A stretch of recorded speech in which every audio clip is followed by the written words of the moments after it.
Okay, so Namaste sir. Namaskar. Namaste sir, we are from Bhartiya Vidya Bhavans, and for the wiproearthean project, we wanted to ask you some questions regarding waste management.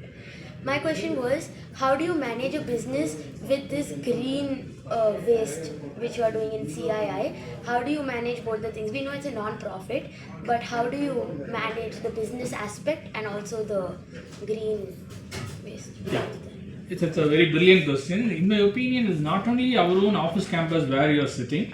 So we are working with 16,000 projects across the country which has adopted IGBC's rating program. So as I said earlier, the Indian proverb says there is nothing called waste in nature. Everything, what I consider as a waste, becomes a resource for somebody else. So that is the reason in this office itself, in 2001 itself, we had 5 dustbins to collect the paper, to collect the wet and the dry and the plastic and the metals. Whenever you deal with the mechanical maintenance or that, you may generate the aluminum waste or steel waste. How do you segregate it? So those days, for example, even if in 2001, if I give a pen made out of recycled content in 2001, 25 years ago, you will not touch it.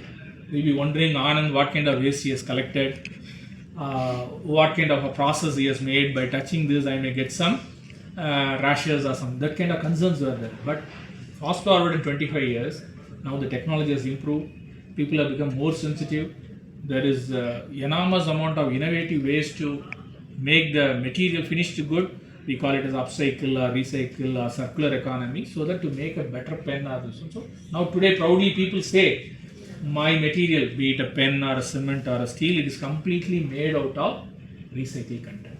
So there is a business value. In fact, we have several case studies.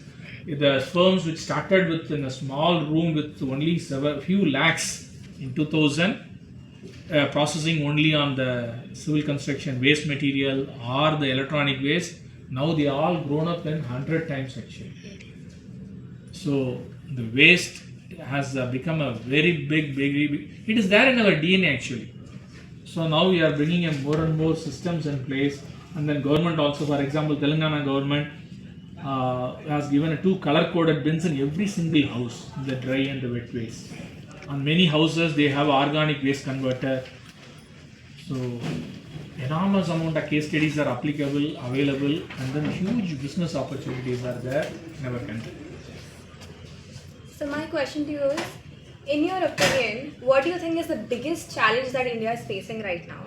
And looking forward to 2030, how do you think India will look different compared to today? See, as I said earlier, we wanted to bring in more awareness. Sometimes, though the color-coded bins are others, I'm equally patriotic, don't quote me wrongly, but sometimes I'm not sensitive to that. Instead of dropping a wet waste in a particular dustbin, I may drop it on the wrong bin. So what has happened, the entire waste collected on a paper, if I put the food waste, so everything goes off. Or you would have segregated all the 3 or 4 dry waste, wet and plastic, but the guy, imagine I come and pick it up at your facility. If I don't have the entire ecosystem, I collect it in only one bag.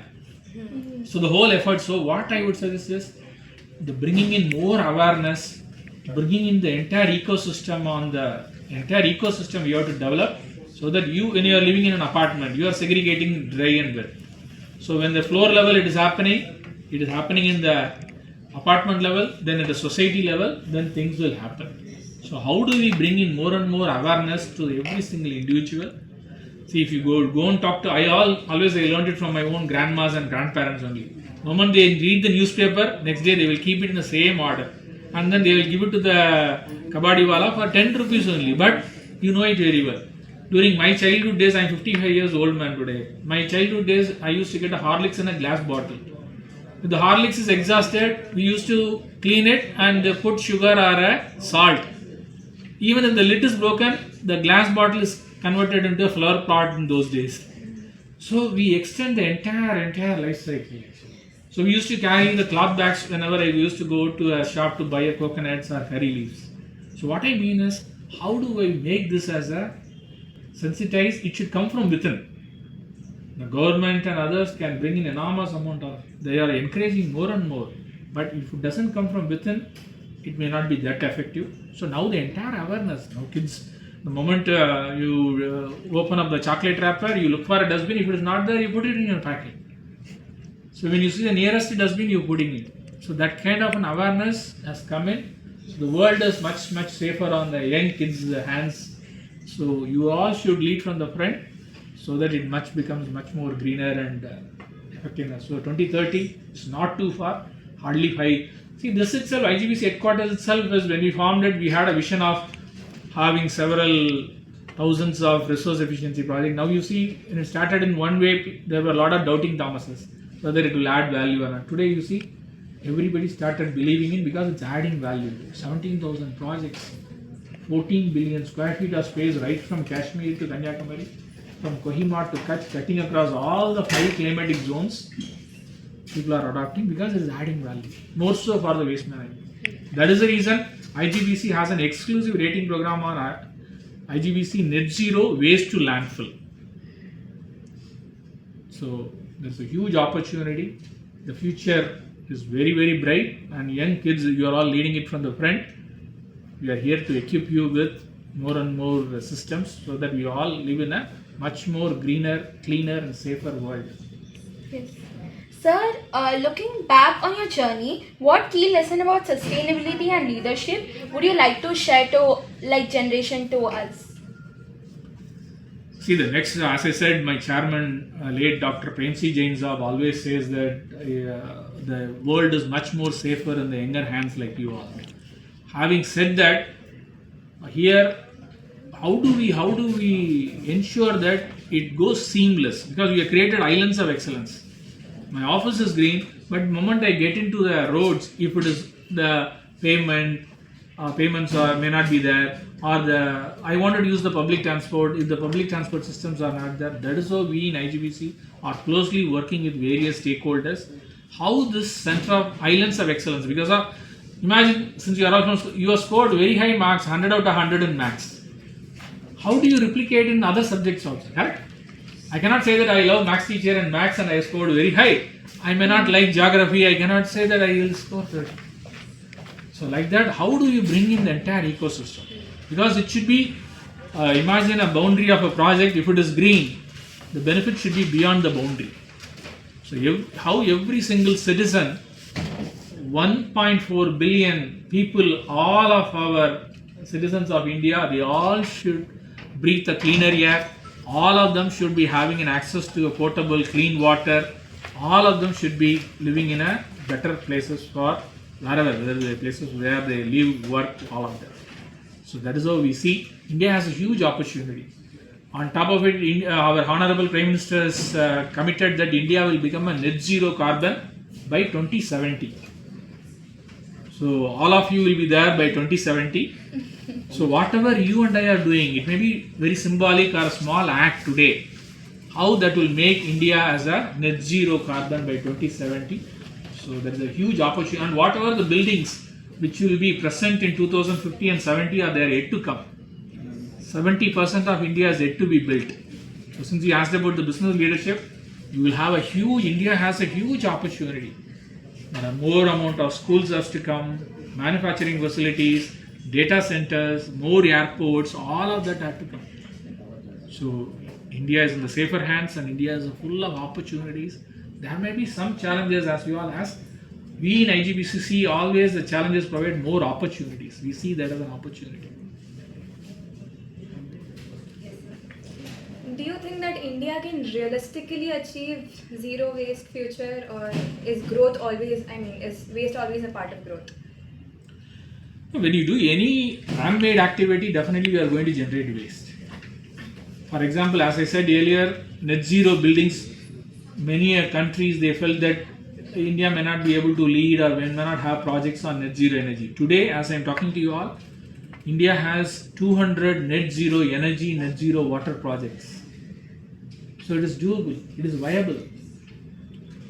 So, answering your question, if the entire citizens, all the 1.4 billion people are sensitized on this element on waste management, and the entire ecosystem is available. For example, Indore has become the most cleanest city, and it had a a huge mountain-like heap of waste, and then the entire thing has been diffused and it has become a good park now. And now Hyderabad has the biggest, one of the largest waste processing unit. Entire residential waste, commercial waste, construction waste, all of them, they go to a unit wherein they segregate and generate energy, and then they give a new meaningful life to all of them. So it is eventually possible.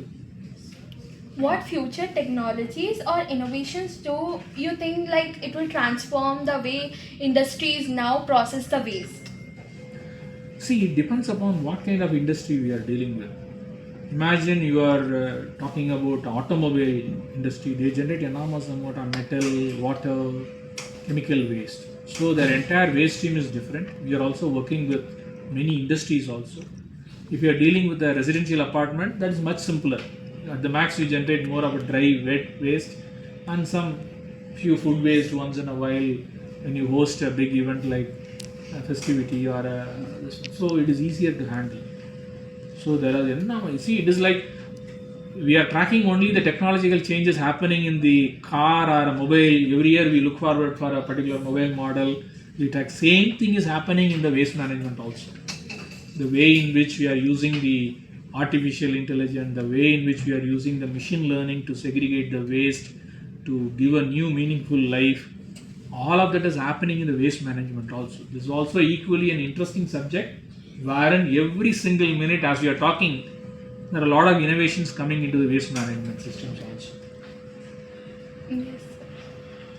So, sir, what advice would you like to give to students who want to innovate in sustainability and even become entrepreneurs? Students are a great minds, because the moment I become an engineer and do a master's in a particular grade, my thoughts are all getting narrowed down.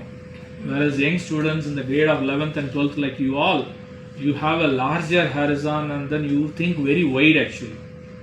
So for example, we are working with a lot of startups and innovators who are able to bring in a better waste management of dry leaves, what you see in this office, or here the entire wastewater is treated, whichever is generated from the washroom and the cafeterias and the canteen, in a natural way. All of that has come from young entrepreneurs, young minds. So India is an enormous amount of innovation and hub which brings in more and more newer technologies, newer innovation happening, and then India needs more and more young entrepreneurs like you, who are all not biased like elderly people like me, not biased by a particular thoughts or a particular views actually. If India could become a global leader in waste management, so what would be the key areas now which are not like less focused, the more which could be focused on? See, in my opinion, already when you're talking about a green building, since you have come to a green building, India is already seen as a world leader in the green buildings.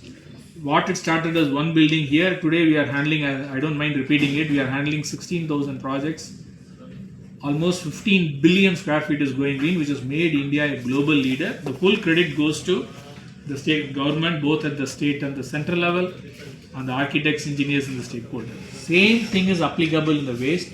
As I said earlier, it is all about bringing in, it is not, see, technology is only an enabler. If I wait for the technology alone to come and solve the problem, it may take a lot of time actually.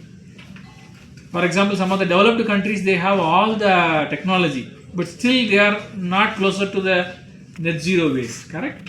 And some of the Western world countries, their population is not so big like India actually, correct?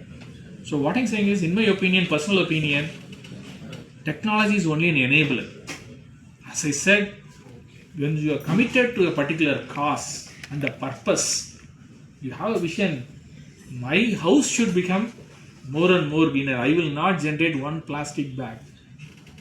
Many of my young students like you or my colleagues, they carry a paper bag or a cloth bag inside their laptop bag. Whenever they go for a shopping, they don't touch the plastic bags. So what I'm saying is, everything starts from what is in my control. Otherwise, I can ask that my office let them install the waste management system, they let them bring in a policy, let them give the color coded bins, then I will know. Until that comes, you start what is in your control, you start from within, then huge opportunity, you will see a sea change. For example, some of the products what you are seeing today were not available in 2000 when this building was getting constructed.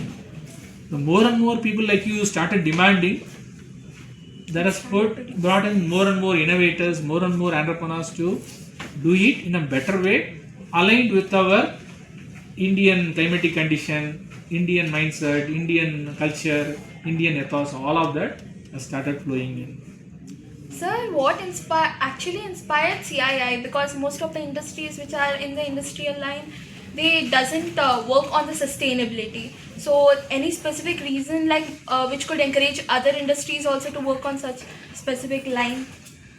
CII, if you are not aware, it is an industry association started in 1895. It's a 130-year-old developmental institute.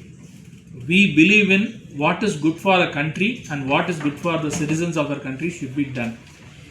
Yes, sir. So that is how when we got this particular piece of a land also, we wanted to construct aligned with our ancient. You go to any village house, they would have done much better than our own central courtyard, correct? If you go to a village house 60 kilometers away from Hyderabad, your grandma's place, whenever you go to the summer vacations, they have a central courtyard.